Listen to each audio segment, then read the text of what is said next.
Breaking news, আজকের তাজা খবর। গোপন সূত্রে জানা গেল সরকারি কর্মচারীদের বেতন হচ্ছে দ্বিগুণ। এই নিয়ে খোদ ডক্টর মোহাম্মদ ইউনূস ঘোষণা দিয়েছেন।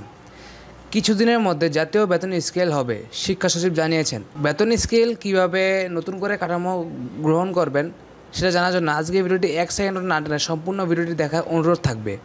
ভিডিও শুরু করার পূর্বে বলতে চাই, যারা এখনও ভিডিওটির একটি লাইক করেননি, এখন এই ভিডিওটি একটি লাইক করে দিয়ে নিচ থেকে চ্যানেলটি সাবস্ক্রাইব করে দিয়ে কমেন্টে জানিয়ে দেবেন কে কোথা থেকে ভিডিওটি দেখতেছেন। কিছুদিনের মধ্যে জাতীয় বেতন স্কেল কার্যকর হবে এবং তখন শিক্ষকদের ভারী ভাড়া সহ বেতনের অন্যান্য বিষয়গুলো সুরাহা হয়ে যাবে বলে জানিয়েছেন শিক্ষা সচিব রেহানা পারভীন। বৃহস্পতিবার 16 অক্টোবর শিক্ষা মন্ত্রণালয়ে এক সংবাদ সম্মেলনে তিনি এসব কথা বলেন। এমপিওভুক্ত শিক্ষক কর্মচারীরা বর্তমানে বাড়ি ভাড়া বাড়ানোর দাবিতে আন্দোলন করছেন। এই প্রসঙ্গে শিক্ষা সচিব বলেন, শিক্ষকদের দাবির পরিপ্রেক্ষিতে আমরা অর্থ মন্ত্রণালয়ে চিঠি পাঠিয়েছি। আমরা প্রতি মুহূর্তে এটি নিয়ে কাজ করছি। শিক্ষা সচিব আরও জানান, অর্থ উপদেষ্টা ও সচিব দেশের বাইরে থাকা সত্ত্বেও তারা রাত দিন কাজ করে যাচ্ছেন এবং যতটা করা যায় আমরা সর্বোচ্চ চেষ্টা করছি।